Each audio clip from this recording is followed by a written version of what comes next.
Tuesday, March 30th. Roll call, please. Senator Driscoll. Here. Senator Carew. Here. Senator Hicks. Here. Senator Rothfuss. Here. And President Dockstader. Here.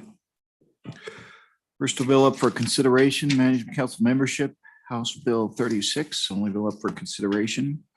Senator Larson, or Representative Larson. Mr. President, thank you. And thank you, committee, for hearing this. I want to thank Senator Driscoll for being on this bill. I think it's a bill that it's a good bill. We brought it for 4 years or more. Quite often it's gotten over to our house and hasn't had very good luck. But the main reason I'm bringing the bill, and I think that we have for so long, is I'm bringing it to kind of correlate with the House Rules 2-3, and I'm guessing that the Senate has a rule that states the same, that committee memberships on committees shall be apportioned as nearly as possible to reflect the percentage of elected membership of the majority and minorities of the House. And so that's why I've always brought it. I really thought that we weren't following that rule. And so I bring you this again, bring it to you. I can go through the bill, but I think most of you have read it for sure. We did. Representative, let's just highlight it, do us a flyover, find everybody. Okay. I can't tell you how excited I am to talk to you face to face through no plastic. This is my first committee meeting without plastic. How about that? Go ahead. I agree. Thank you, Mr. President. Just to go through it really quick with the amendment that was made by our majority floor leader. It takes the number of members on the council down from 13 to 10. And it also, another big item that it does with that amendment is the chairmanship would change every year. It would rotate from one house to the other. I'm not sure if I don't know what your thoughts would be on that, but that's what the amendment did. And so you have the 4 that in each house that will be on the council for sure. Of the leadership, the minority leadership will be there. Okay. And then the at-large member will be voted upon by the whole body. That's pretty much it. All right, thank you. Representative, what was, just refresh me, and I haven't gone back to look at the vote, but what was some of the discussion in the House as you dealt with this? Well, I had brought an amendment before that and it would have kept it at 13. And I kind of thought that was still a good number to have. I thought having that extra member on the opposite house separate from the chairman was kind of important. The body didn't think so. And now it's at 10, so you could have a tie vote, which I don't know if that matters, but. Right, okay, members of the committee, questions for Representative Larson? Go ahead. Thank you, Chairman. Representative Larson, I do have some questions. One, and they come down to kind of motivation of what the objectives are for what you consider to be an appropriately staffed up management council, if that makes sense. And the first one that you noted was shall be apportioned as nearly as possible, which is pursuant to our rules based on party split. Is there anything else that you see as being an important part of the makeup of the committee that we should contemplate as we're looking at this? Mr. President, thank you. Thank you. I don't think I do. I really think just the apportionment is what I was dealing with, what I thought was the most important. Is party split? Okay. It did. Mr. Chairman, follow-up question. What about mission? We've got We do have the other piece of legislation that I think is over in your world. I don't know what its standing is, but kind of getting at the role of management council. And I think Senator Hicks is prime on that looks at what it's supposed to do and narrows that down. Was there any discussion, and this kind of gets to the number as well, which we've got that change. What do we want out of the management council, and how many people are needed to accomplish whatever it is we want out of the management council? Representative. Mr. President, thank you. I think a 10-member board would do fine. I really do. I think having leadership in there is awful important. But if you were considering going back to an amendment like I had, it would bring in other members that weren't in leadership, which quite often might not be a bad idea. So And one more follow-up on that. And just to explore that, why? What do you want those other members to accomplish? I'm really just trying to probe objective here. And if 10 is enough, is 8 enough? And if 10 is not enough, and we need 13, what do we expect from those other 3 that the 10 can't accomplish? Representative. Mr. President, I don't know how to answer that. I just kind of wonder at times if those that aren't involved in the leadership might have a different opinion. I think from what the members are supposed to do, they're currently to manage the LSO mainly, I think, during when we're out of session and such.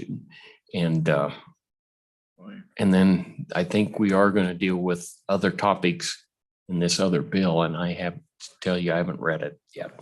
But Okay. Thank you, Representative. Thank you, Mr. Chairman. Thank you. Further questions for the sponsor? Further questions?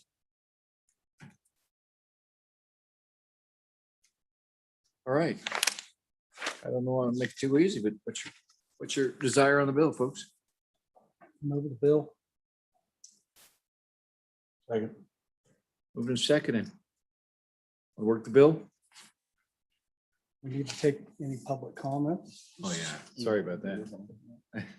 So quiet. Nick, you want to come comment? Nick, it's up to you if you want to be the public comment. Other than that, is anybody on line item? Not sure. Okay. Let's go through the bill. Page 1. Page 2. Page 3. President, I have a proposed amendment, but I'd like some clarification from our LSO staff, if they would. If we move the effective date under section 3 to July 1st of 2021, do we really need section 2? Does section 2 have any bearing then whatsoever?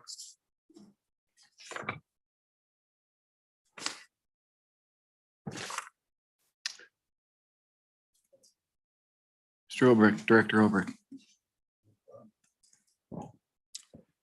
Mr. Chairman, it won't. If you make it effective immediately, Will it be us- effective July 1st of Yeah, 2021? July 1st. The section 2 only provided for clarity on who would be the chairman starting on the effective date. All right, thank you, Mr. President. Go ahead. But you would be, Mr. Chairman, if you did that, you would be effectively cutting off Chairman Dockstetter's chairmanship of Management Council by a year. So clarification, that would be, there would be 1 year and then 1 year change. Right. By eliminating section 2. By eliminating section 2 and moving up the effective date. All right, so I think we can deal with that. So, It's easy for you to say. all right, Mr. President, Go ahead. on page 3, line 12, section 2. After starting, we will strike January and insert July 1st. And rather than 2023, it will read 2022 for the calendar year. Let's see, we're gonna have to strike the calendar year out of here. So is it, we'll use fiscal year instead of calendar? Does that work? No, because the rest of the bill uses calendar year. It does use calendar. Yeah. And you think Huh. about the way the legislature starts, it's in January. All right, we can leave January 1st, 2022.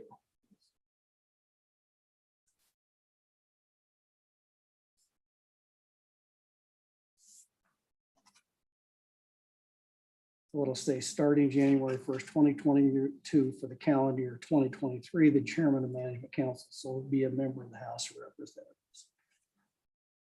And then on page 3, line 16, this act is effective, strike January, put July 2021.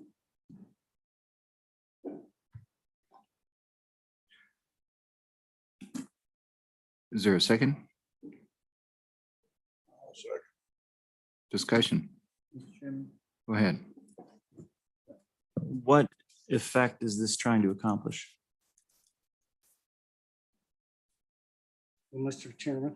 Mr. Go ahead. President, just moves up that this act becomes effective July 1st of 2021. And then it would, on section 2, it would say starting on January 1st of 2022, which would be the start of the next calendar year, that the chairman of management council would be from the House of Representatives. So starting next year, Yeah. question. So you would be, Mr. President, it would retain the current chairman of management council through this calendar year. And then it would switch back to what the bill does, is switch it every other year now. Okay. And so it would be consistent with the bill. Mr. Chairman, Go ahead. question for Representative Larson. This amendment gonna harm the bill in the House? I don't know if it will or not, Mr. Chairman, I'm sorry. I don't know. Would you like to see it there or not? Are you willing to roll the dice on your bill? So that's just January 1st, 2022 for the calendar year. So we'd I switch think to the House. I'm willing. I'm willing to, yeah, I am. Go ahead. Thanks, Mr. Chairman. So just to be clear, the amendment is trying to axe 3 members of the management council before the end of this legislature. Is that correct? Prior to the next, as drafted, the bill basically makes it so that in the next legislature, the 67th, the new policies would apply. So it's a new appointment, new people, and it wouldn't apply to this, as I understand it, based on my reading and the representative is nodding. The amendment, as I understand it, I think, is to de-appoint 3 members of the management council. Well, Mr. Mr. President, you could, I think the net effect of this is we bring the bill into its effective July 1st, which has the effect that I think that minority floor leader described is you're going to have a reduction of 3 members. Now, I think it's presumptuous to say that it would be a reduction of 3 members of the minority party, because the way the bill's structured is then you would have to go back and have an election of the both bodies of the whole. So it presupposes that it would be removing 3 from the minority party when in fact we don't know the outcome of those elections. Mr. Chairman, follow. Go ahead. I don't think I said minority party. I think I just said members of the management council. Correct. And once appointed,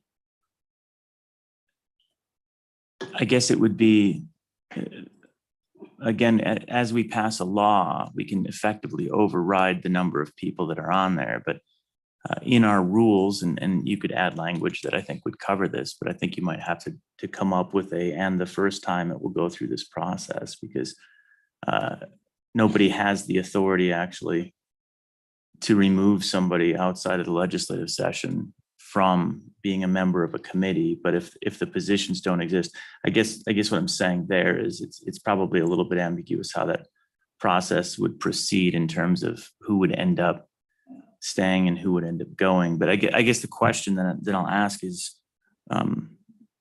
why the hurry?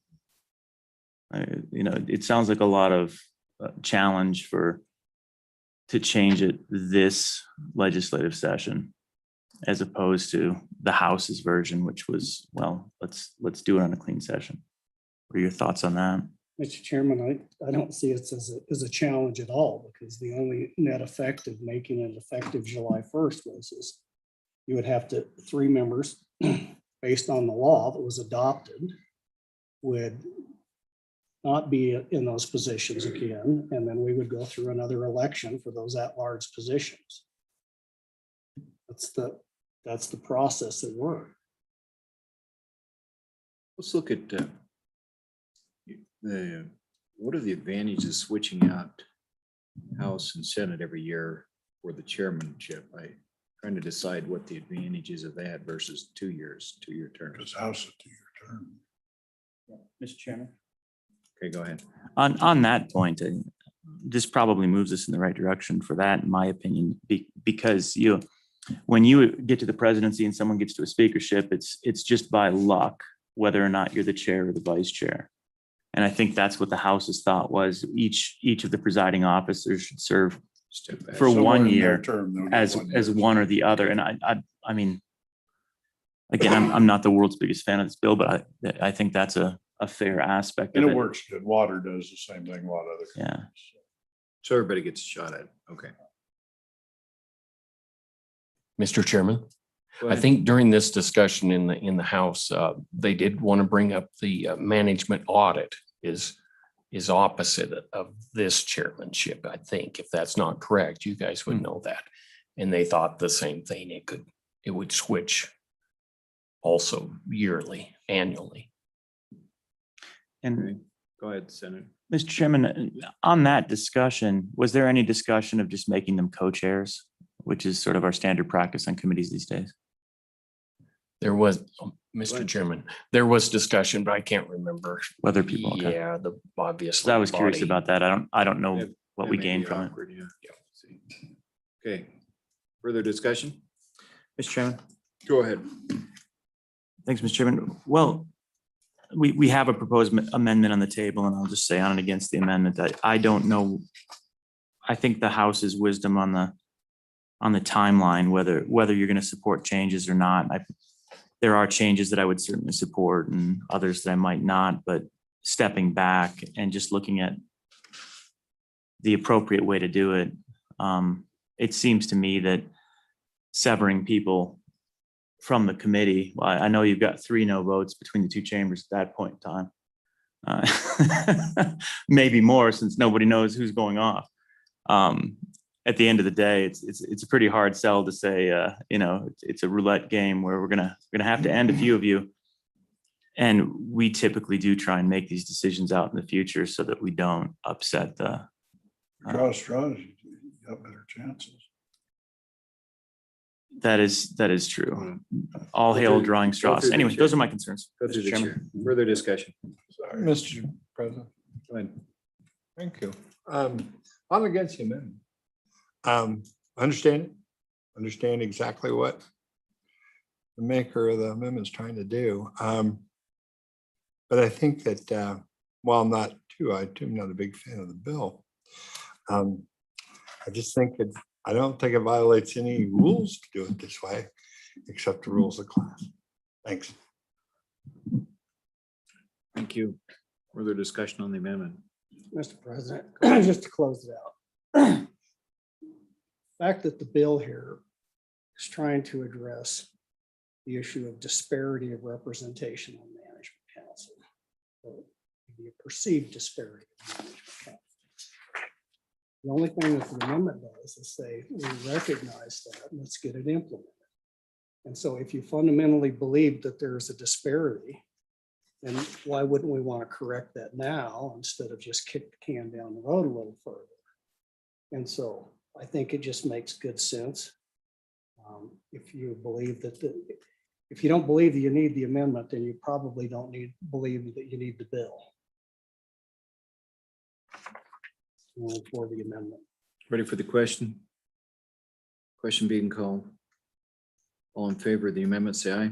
Aye. Aye. Those opposed, nay. No. 3-2.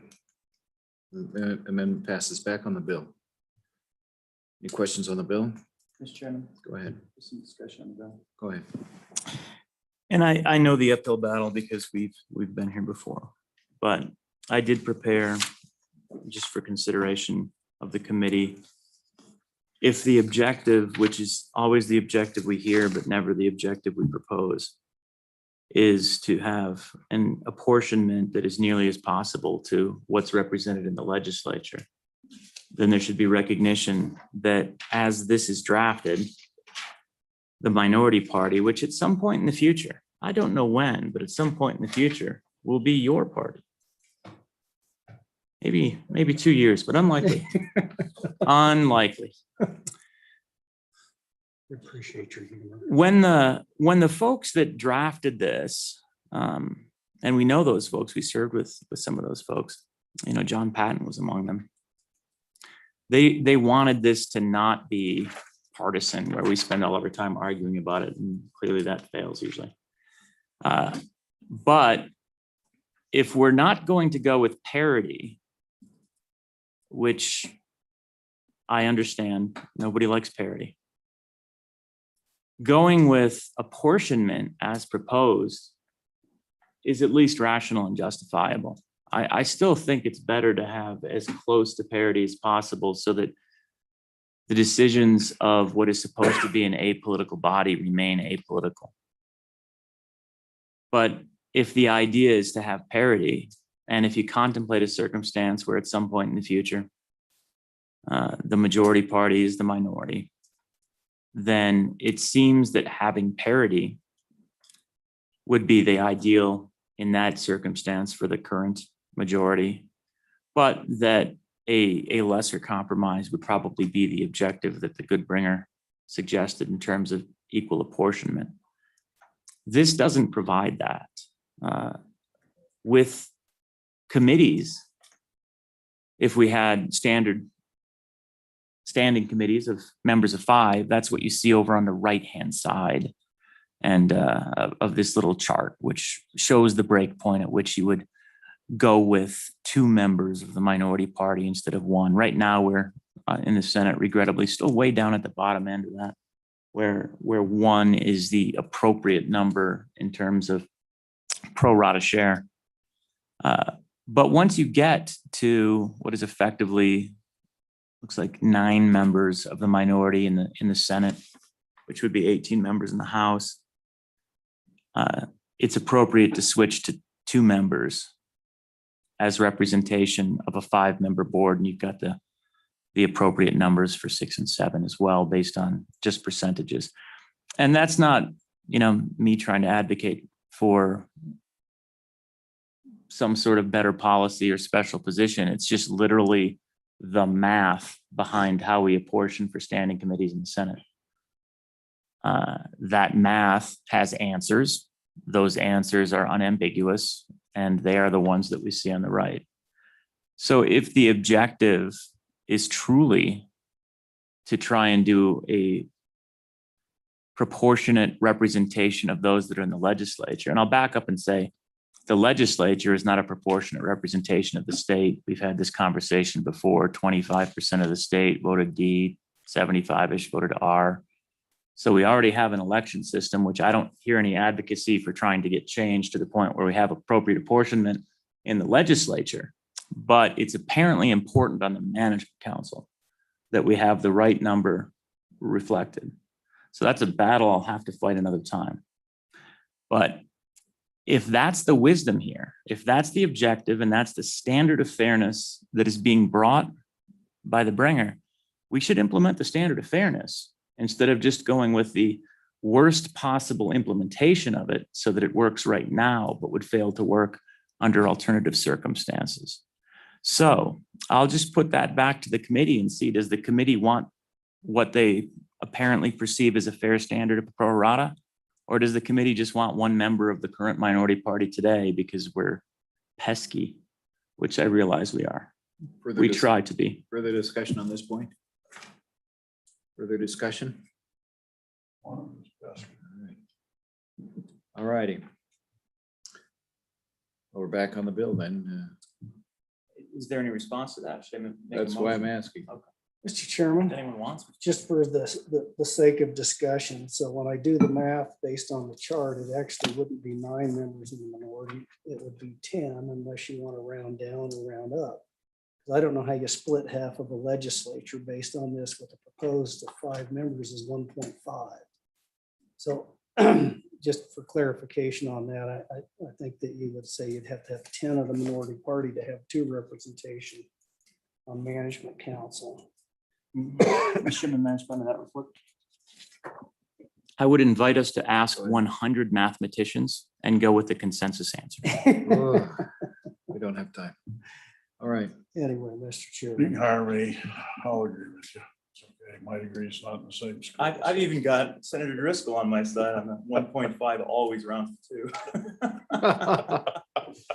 All right. he's an awesome. Unless that's an amendment, Well, we'll move on. I'm sorry, I interrupted you. Go ahead. Mr. Chairman, as far as the nonpartisan, the very start of management council had a partisan makeup of it. So I don't necessarily say that management council was supposed to be from the very origination that had a party split on it based on the original bill. So I don't know what that discussion was about. And then here's the thing that I think that we need to take under consideration. If we wanted to, there was always an opportunity. This bill's been before us 3 years now.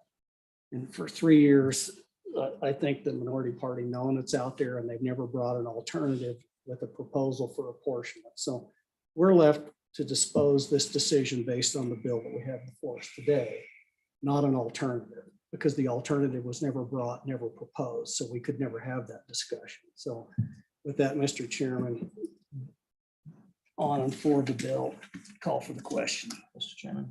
Motion to have the bill pass. There's a second. Mr. Chairman. Second, go ahead. Well, before the Thank you. second, let's give you Still on some time. discussion. The last time we saw this, I think I brought at least 2 amendments with different apportionments based on some of the discussion we have. In fact, I just printed this off from last year and added 3 columns.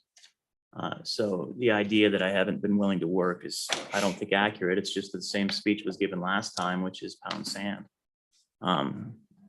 So apparently it wasn't a very moving speech that I gave for you to remember it all of 12 months later. I'll try harder. Senator Hicks. Mr. Chairman, it wasn't that it was a compelling and moving speech. It was just one of a multitude of speeches that I can't recollect all of them. right now. But he's not necessarily reflecting. I referencing your understand speeches. and feel the same. Let's- I don't let's remember take- my speeches Let's either. take it back to the bill, gentlemen. Mr. We Chairman. have a motion. Oh, go ahead. Well, I would move and I will move to amend conceptually such that we go with a direct apportionment instead of just one member of the minority party. Were you inserting that just conceptually? Conceptual, it's All right. it's easy to work out. but Second. Second. Further discussion? All in favor of the amendment conceptually, say aye. Aye. Those opposed? No, No. 2-2 tie. Fails. 3-2. It's failed. Back on the bill. Motion on the bill. You bet. Second, call the question. call the question. Take the roll. Senator Driscoll, No. Senator Carew, Aye. Senator Hicks, Aye. Senator Rothfuss, Aye. and President Dockstader. Voted for Rothfuss. I Sorry. can vote. Sorry. It's Aye. it's consistent with the spirit of the bill, but Yeah. no. These are no, I'm an aye. President Dockstader, it's 3 noes and 2 ayes. 3 noes, 2 ayes. Oh. What? Are you changing your vote? Aye. No die. Yeah. No die. I'm sorry, what? 3-2, but you was confused. Can we Repeat. redo this? Please do. Yeah. Senator Driscoll, Aye. Larson, that's fine. Senator Carew, No. Senator Hicks, Aye. Senator Rothfuss, No. and President Dockstader. Aye. 3 ayes and 2 noes. 3-2, bill passes. Senator Hicks, carry it. No, I believe it's got Senator Driscoll's name and Senator Simon. Geez, I had to vote for one of your bills, Larson. So You gonna come talk to me so I can vote for another one of these days? Senator Driscoll or Senator Steinmetz, which one of you will be carrying the bill? This bill? Yeah. I can- Senator Driscoll, it's all yours. This is mine. Done, it's all Just yours. gotta get on the board first.